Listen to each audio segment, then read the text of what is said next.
ಹೊಸಕೋಟೆ ತಾಲೂಕಿನ ಲಕ್ಷ್ಮೀಪುರ ಹಾಡಿಯಲ್ಲಿ ಆದಿವಾಸಿ ಬುಡಕಟ್ಟು ಅರಣ್ಯ ಹಕ್ಕು ಸಮಿತಿಗಳ ವಿಶೇಷ ಸಭೆ ನಡೆಯಿತು. ನೂರಕುಪ್ಪೆ ಗ್ರಾಮ ಪಂಚಾಯಿತಿ ಅಧ್ಯಕ್ಷರಾದ ಸವಿತಾ ಡಿ ಮಹಾದೇವಸ್ವಾಮಿ ಅವರ ಅಧ್ಯಕ್ಷತೆಯಲ್ಲಿ ನಡೆದ ಸಭೆಯಲ್ಲಿ ಅರಣ್ಯ ಹಕ್ಕು ಕಾಯ್ದೆ 2006ರ ಬಗ್ಗೆ ಸುದೀರ್ಘವಾಗಿ ಚರ್ಚಿಸಲಾಯಿತು.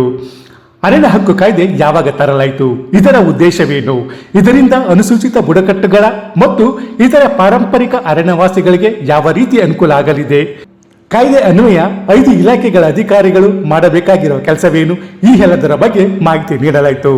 ಅಲ್ಲದೆ ಆದಿವಾಸಿಗಳಿಗೆ ಕಾಯ್ದೆ ಬಗ್ಗೆ ತಿಳುವಳಿಕೆ ಮೂಡಿಸಲಾಯಿತು.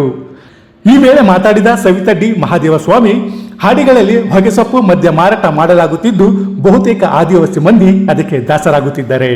ಈ ಮೂಲಕ ಅವರ ಜೀವಕ್ಕೆ ಕಂಟಕ ತಂದುಕೊಳ್ಳುತ್ತಿದ್ದಾರೆ. ಹೀಗಾಗಿ ಇದರ ಬಗ್ಗೆ ಆಡಿ ಜನರಿಗೆ ಅರಿವು ಮೂಡಿಸಬೇಕಾಗಿದೆ.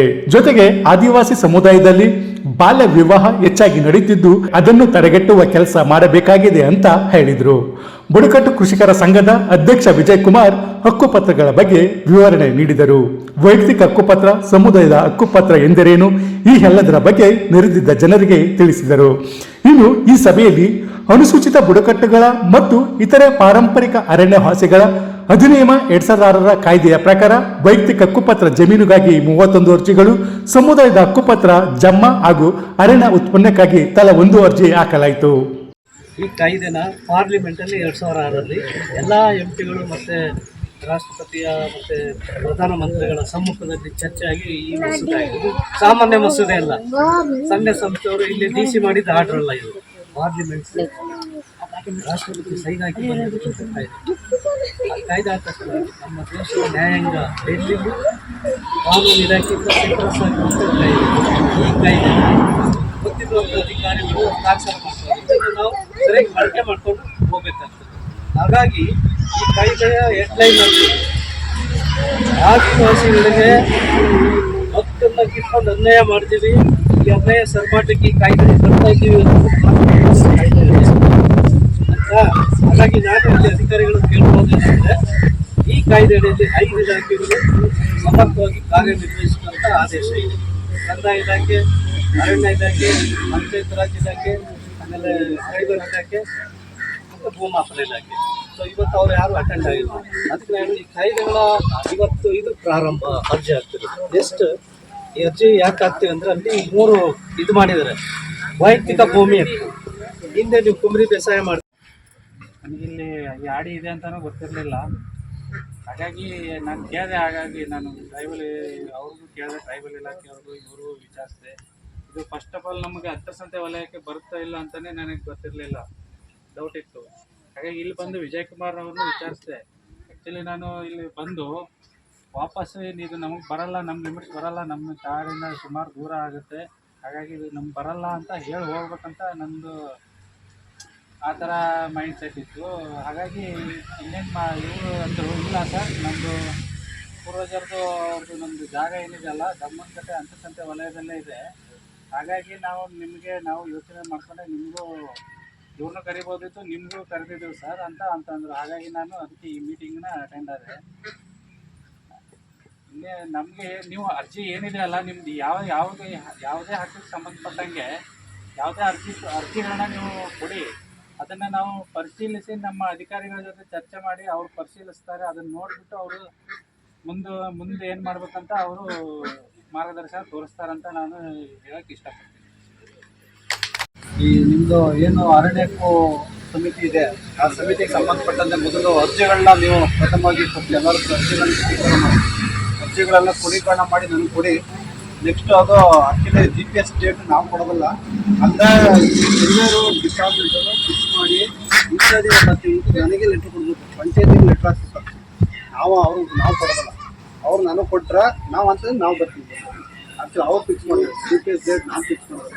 ಮತ್ತು ಅರಣ್ಯ ಇಲಾಖೆ ಇರೋದು, ಸೊ ಅವರು ಸಂವಹನ ಮಾಡ್ಕೊಬೇಕು, ಕಮ್ಯುನಿಕೇಷನ್ ಮಾಡಿಕೊಂಡು ತಹಸೀಲ್ದಾರ್ ಮುಖಾಂತರ ಅವು ಅರಣ್ಯ ಆಗ್ತಕ್ಕಂಥ ವಿಚಾರಗಳು ಅಲ್ಲಿ ತಾಲೂಕು ಮಟ್ಟದಲ್ಲಿ ನಿಮ್ಮ ITDP ಆಫೀಸರ್ ಮಾಡಬೇಕು ಅಲ್ಲ, ಅವ್ರು ಮಾಡಿಕೊಟ್ರೆ ನಾವು ಬರ್ತೀವಿ. ನಾವು ನಮ್ದೇನದ ಪ್ರಥಮ ಅರ್ಜಿದಾರ ನಾವು ಏನು ಮಾಡ್ಬೇಕು ನಾವು ಮಾಡ್ತೀವಿ. ಮುಂದಿಂದ ಅವ್ರು ಮಾಡ್ತೀವಿ, ಕಷ್ಟಪಟ್ಟು ಮಾಡಿ ಆಮೇಲೆ ನಾವು ಬರ್ತೀವಿ. ಅಡಿಯಲ್ಲಿ ಅವರು 26 ಜನರು ನಂತರದಲ್ಲಿ ಹಲವಾರು ಇಲಾಖೆಗಳು ರಚನೆ ಆಯಿತು. ಆರೋಗ್ಯ ಇರ್ಬೋದು, ಕೃಷಿ ಇರ್ಬೋದು, ಅರಣ್ಯ ಇಲಾಖೆ. ನಾವು 7 ತಲೆಮಾರು 300 ವರ್ಷಗಳ ಇತಿಹಾಸ ಬುಡಕಟ್ಟು ಅರಣ್ಯವಾಸಿ ವಿಜಯಕುಮಾರ್ ಹೇಳ್ತಿರಲಿಲ್ಲ. ಕಲ್ಲನ್ನು 2 ಕಲ್ಲಿಗೆ ಹೊಡೆದ್ಬಿಟ್ರೆ ಬೆಂಕಿ ಎತ್ತಿತ್ತು. ನಾವು ಕಾಡಲ್ಲಿ ಗಟ್ಟಿಪೆಟ್ಟೆ ಇರಲಿಲ್ಲ, ಆಗ ಹಂಗೆ ಮಾಡ್ತಿದ್ವಿ. 700 ವರ್ಷಗಳ ತಲೆಮಾರು ಅಂದರೆ 300 ವರ್ಷ ಅರಣ್ಯ ಆದಿವಾಸಿಗಳು ಕಾಡಲ್ಲಿದ್ದರು ಅಲ್ವಾ. ಸೊ ಕಾಡಲ್ಲಿದ್ದಾಗ ಇವರು ಕಾಡಿನ ಅರಸರು ಅಂತ ಹೇಳ್ತಿರಾಗ ಇವ್ರಿಗೆ ರೇಷನ್ ಕಾರ್ಡ್ ಬೇಕಾಗಿರಲಿಲ್ಲ. ಆ ಒಂದು ಪೀರಿಯಡಲ್ಲಿ ದೇಶಕ್ಕೆ ಸ್ವತಂತ್ರ ಇರಲಿಲ್ಲ. ರಾಜರ ಆಡಳಿಕೆ, ಮೈಸೂರು ಮಹಾರಾಜರು ಬರ್ತಿದ್ರು, ನಿಮ್ಗಳಿಗೆ ಸಾಕಾರ ಮಾಡ್ತಿದ್ರು. ಇಲ್ಲೇ ಕೋಟೆ, ಹೆಗ್ರದೇವನ ಕೋಟೆ ಅಂದರೆ ಟ್ಯಾಕ್ಸ್ ಕಲೆಕ್ಟರ್, ಎಚ್.ಡಿ. ಕೋಟೆ, ಹೆಗ್ರದೇವನ ಕೋಟೆ ಅಂದರೆ ಅದೊಂದು ಇತಿಹಾಸ. ಮೈಸೂರು ರಾಜರಿದ್ದಾಗ ಕಾರಪುರದಲ್ಲಿ ಒಂದು ಇದೆಯಲ್ಲ ನೋಡಿ, ರಾಜರು ಬಂದು ಅಲ್ಲೆಲ್ಲ ವಿಶ್ರಾಂತಿ ತಗೋತಿದ್ರು. ಕಾರಪುರ ಜಂಗಲ್ ಹತ್ರ ಬಸ್ ಸ್ಟ್ಯಾಂಡ್ ಕಟ್ಟಿದ್ದಾರೆ ನೋಡಿ, ಅದನ್ನೆಲ್ಲ ನಾವು ನೋಡ್ಬೇಕು. ಈ ಸಮಯದಲ್ಲಿ ರಾಜರು ಬರ್ತಿದ್ರು, ಯಾರ್ಯಾರು ತೊಂದರೆ ಕೊಟ್ರಾ ಈಗ ಬರ್ತಿದ್ರು, ಕಪ್ಪ ಕಾಣಿಕೆ ನೀವೇನು ಬೆಳೆದಿದ್ದು ತಗೋಗ್ತಿದ್ರು, ನಿಮಗೆ ಅವರು ಆಶೀರ್ವಾದ ಮಾಡಿ ಹೋಗ್ತಿದ್ರು. ಹೌದು, ಯಾವತ್ತು ದೇಶಕ್ಕೆ ಸ್ವಾತಂತ್ರ್ಯ ಮತ್ತು ಇಲಾಖೆ ಐತಲ್ಲ. ಸಭೆಯಲ್ಲಿ ಲಕ್ಷ್ಮೀಪುರ ಹಾಡಿ ಸಮಿತಿ ಅಧ್ಯಕ್ಷರಾದ ವೆಂಕಟಯ್ಯ, ಆನಗಟ್ಟೆ ಹಾಡಿ ಸಮಿತಿ ಅಧ್ಯಕ್ಷರಾದ ಮರಿಯ, ದಮ್ಮನಕಟ್ಟೆ ವನ್ಯಜೀವಿ ವಲಯ ಡಿಆರ್ಎಫ್ ರಾಹುಲ್, ನೂರಲಕುಪ್ಪೆ ಗ್ರಾಮ ಪಂಚಾಯಿತಿ ಉಪಾಧ್ಯಕ್ಷರಾದ ಪಾರ್ವತಮ್ಮ, ಗ್ರಾಮ ಪಂಚಾಯಿತಿ ಸದಸ್ಯರಾದ ಡಿ ದೇವಯ್ಯ, ಪುಟ್ಟೇಗೌಡ, ಜಯಮ್ಮ, ಪಿಡಿಒ ಪ್ರಭಾಕರ್, ಕಾರ್ಯದರ್ಶಿ ನಾಗರಾಜ್, ಬಿಲ್ ಕಲೆಕ್ಟರ್ ಶಿವರುದ್ರಪ್ಪ, ಗ್ರಾಮ ಲೆಕ್ಕಾಧಿಕಾರಿ ಬಸಪ್ಪ, ಬಿಕೆಎಸ್ ಸಂಸ್ಥೆ ಕಾರ್ಯದರ್ಶಿ ಡಿಎಂ ಬಸವರಾಜ್, ನಿಸರ್ಗ ಫೌಂಡೇಶನ್ ಸಂಸ್ಥೆ ಸಂಯೋಜಕರಾದ ತಂಜಿಲನಾಜ್, ಜ್ಯೋತಿ ನಿಸರ್ಗ ಫೌಂಡೇಶನ್ ಸಂಸ್ಥೆಯ ಚಿಕ್ಕತಮ್ಮ ನಾಯಕ, ಗ್ರೀನ್ ಇಂಡಿಯಾ ಟ್ರಸ್ಟ್ನ ಸುಶೀಲಾ, ಮಹಾದೇವಮ್ಮ, ರತ್ನಮ್ಮ, ರಘು ಹಾಗೂ ಆದಿವಾಸಿಗಳು ಉಪಸ್ಥಿತರಿದ್ದರು. ಎಚ್.ಡಿ. ಕೋಟೆಯಿಂದ ಶ್ರೀಕಂಠ ಈಶ್ವರ್, ಇಂಡಿಯಾ ಫಸ್ಟ್, ನಿರ್ಭೀತಿಯಿಂದ ನಿಮಗಾಗಿ. ಇಂತಹ ನೈಜ, ಇಂಟ್ರೆಸ್ಟಿಂಗ್ ಹಾಗೂ ಕ್ಯೂರಿಯಾಸಿಟಿ ಸುದ್ದಿಗಳು ನಿಮಗೆ ಸಿಗಬೇಕು ಅಂದರೆ ಇಂಡಿಯಾ ಫಸ್ಟ್ ಟಿವಿ ಸಬ್ಸ್ಕ್ರೈಬ್ ಮಾಡಿ.